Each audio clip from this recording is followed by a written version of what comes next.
मंडळी आज आपण बनवतो कटलेट. त्यासाठी बीट घेतलेले आहे 4 आणि 2 बटाटे. आपण आता 3 शिटी काढून कुकर लावून घेऊया. हे सर्व आपण आता किसून घेऊया किसणीवरती जाडसर. पोहे मी मिक्सरला लावून घेतले. त्याच्यात मी एक बारीक चुरा केला आहे पोह्याचा. पाव चमचा हळद,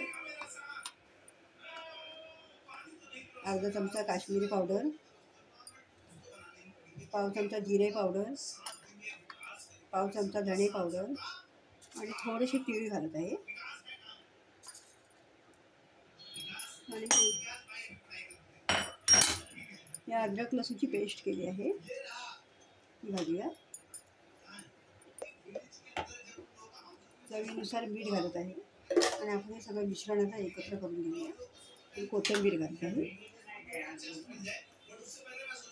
मिश्रण एकत्र करून घेऊया.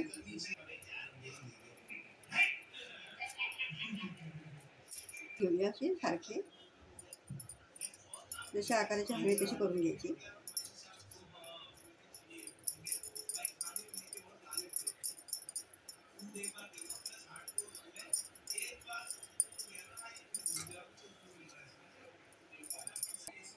आपण आता तेल घालत आहोत पॅनवरती.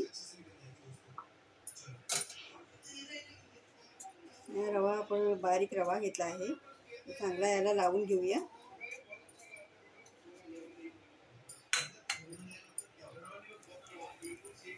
शालो फ्राय करून घ्यायचे. तुम्हाला हवे असेल तर तळून पण घेऊ शकता, तुम्ही फ्राय करू पण शकता. मी शालो फ्राय करून घेते.